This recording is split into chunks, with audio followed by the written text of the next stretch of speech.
नमस्कार, स्वागत है आपका विंध्य भारत में। मैं आपके साथ साक्षी गुप्ता। आइए बढ़ते 6 दिसंबर 1992 को जब कार सेवक विवादित ढांचे के गुंबद पर चढ़े हुए थे तो उनमें पिताजी भी थे। विवादित ढांचे पर शिलालेख लगा था। पिताजी उस शिलालेख की पट्टी को पकड़कर झूल गए। मलबे के पत्थर उन पर गिर गए। उनका जीवन वहीं खत्म हो गया। उनका अस्थि कलश गांव आया तो हम दुखी नहीं थे। हम प्रसन्न थे कि उन्होंने जो कहा था वो पूरा कर दिया। शरीर तो कभी न कभी जाना ही था। ये कहना है भिंड जिले के डांग छेंकुरी गांव के रहने वाले कुशलपाल सिंह का। कुशलपाल पुरुषोत्तम दास उर्फ पुत्तू बाबा के बेटे हैं। 6 दिसंबर 1992 को अयोध्या में विवादित ढांचे को गिराने के दौरान पुत्तू बाबा मप्र से एकमात्र कार सेवक थे जिनका निधन हुआ था।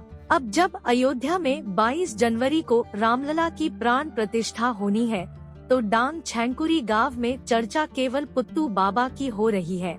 इस गांव में पहुंचकर जाना कि पुत्तू बाबा किस तरह से कार सेवा करने अयोध्या पहुंचे थे, वहां उस दिन क्या हुआ था, पुत्तू बाबा के निधन की खबर गांव के लोगों को कैसे लगी, उन्होंने पूरा घटनाक्रम बताया। अयोध्या में कार सेवा के लिए देश भर से लोग पहुंचे थे। भिंड जिला यूपी से नजदीक होने की वजह से यहाँ भी कार सेवा के लिए उत्साह था। गोहद से भी 200 से ज्यादा लोग अयोध्या पहुँचे थे। गोहद के जटपुरा गांव के पूर्व सरपंच जवान सिंह कहते हैं, 1992 में मैं व्यायामशाला का जिला प्रमुख था। 1992 के लिए बजरंग दल की टोली तैयार हुई थी। उसमें 60 से 70 लोग गोहद से थे। उनमें पुत्तू बाबा शामिल थे। हम अयोध्या पहुँचे। यहाँ कार सेवकपुरम में ठहरने का इंतजाम था। सरयू में स्नान करने के बाद हम सभी लोग राम जन्मभूमि पर पहुँचे। वहाँ पहले से भारी पुलिस बल तैनात था। यहाँ विवादित ढांचे की साफ सफाई का काम चल रहा था। गुंबद पर ओडिशा की एक महिला चढ़ी हुई थी। पुत्तू बाबा भी हमारे साथ थे। उनके साथ जो थैला था वो उन्होंने मुझे दे दिया और 67 साल के पुत्तू बाबा गुंबद पर जा चढ़े। थोड़ी देर कार सेवा करने के बाद हम लौट आए, लेकिन उस समय का माहौल ऐसा था कि कुछ देर बाद हम फिर वहीं पहुंच गए। इस बार उत्साह पहले से ज्यादा था। पुत्तू बाबा एक बार फिर गुंबद पर चढ़ गए थे। हम बार बार उनसे हटने के लिए कह रहे थे, लेकिन वो नहीं माने। उन्हें रोक रहे थे, लेकिन उनका जवाब था कि यदि राम के काम में उनकी जान चली जाए तो इससे बड़ा पुण्य क्या होगा।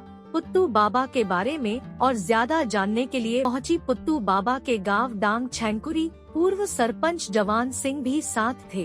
तहसील मुख्यालय से 6 किलोमीटर दूर ये गांव गुर्जर बहुल है। कड़कड़ाती ठंड के बीच गांव के लोग अलाव जलाकर बैठे थे। चर्चा पुत्तू बाबा की ही हो रही थी। इस गांव में पुत्तू बाबा के परिवार के सदस्य रहते हैं, लेकिन बाबा के दोनों बेटे अपनी मां सरला देवी के साथ यूपी के जालौन में रहते हैं। यहाँ मिले उनके भतीजे जसवंत सिंह और प्रताप सिंह। जसवंत सिंह ने बताया कि पुत्तू बाबा 4 भाइयों में सबसे छोटे थे। उन्हें खाने और पहनने का बेहद शौक था। सिंचाई विभाग में ओवरसियर की सरकारी नौकरी थी। रिटायर होने के बाद वे राम के काम में ही जुट गए थे। जसवंत कहते हैं, जब राम मंदिर आंदोलन शुरू हुआ तो वे बेहद उत्साहित थे। 1992 में जब कार सेवा की बारी आई तो पुत्तू बाबा ने भी इसमें जाने की इच्छा जताई। पुत्तू बाबा के दूसरे भतीजे प्रताप सिंह गुर्जर ने बताया, पुत्तू बाबा बोल कर गए थे कि अयोध्या जाकर विवादित ढांचे को गिराकर ही आएंगे। जब तक ढांचा नहीं गिर जाएगा वे तब तक नहीं लौटेंगे। वे कार सेवा के लिए इतने उत्साहित थे कि खुद ही अपने साधन से जाने को तैयार थे। प्रताप सिंह से पूछा कि उन्हें कैसे पता चला कि कार सेवा के दौरान पुत्तू बाबा का निधन हो गया, तो वे बोले उस समय तो मोबाइल का जमाना नहीं था, संपर्क के साधन भी गांव में कम ही थे। जिस दिन उनका निधन हुआ उस दिन तो हमें पता नहीं चला, लेकिन दूसरे दिन पुलिस ने वायरलेस से स्थानीय थाने को सूचना दी। उसी के बाद हम सभी लोगों को पता चला कि पुत्तू बाबा का निधन हो गया। पुत्तू बाबा का अंतिम संस्कार सरयू नदी किनारे किया गया। पूर्व सरपंच जीवन सिंह बताते हैं कि जिस समय अंतिम संस्कार किया जा रहा था उसी वक्त खबर आई कि पुलिस आने वाली है। हम लोग कारसेवकपुरम ना जाकर दूसरी जगह रुके। इसके बाद उनकी अस्थियां पुलिस बल के साथ गांव लाई गई थी। जीवन सिंह कहते हैं कि 1992 के शहीद कारसेवकों की याद में गोहद में एक कार्यक्रम का आयोजन किया गया था, जिसमें बजरंग दल के तत्कालीन राष्ट्रीय अध्यक्ष विनय कटियार, जयभान सिंह पवैया समेत सभी बड़े नेता शामिल हुए थे। पुत्तू बाबा के परिजन का इस कार्यक्रम में सम्मान किया गया था। उन्होंने बताया कि इसी मकान में पुत्तू बाबा रहा करते थे। गांव वालों ने बताया कि वे कहते थे कि एक न एक दिन रामलला अयोध्या में जरूर विराजेंगे। इसके अलावा ग्रामीणों ने उनकी याद में गांव के मंदिर में स्मारक भी बनाया है। 2 छोटे छोटे चबूतरे बने हैं। एक चबूतरे पर उनकी चरण पादुकाओं के निशान हैं। गांव वाले कहते हैं कि ये स्मारक हमें याद दिलाता है कि पुत्तू बाबा ने क्या किया था।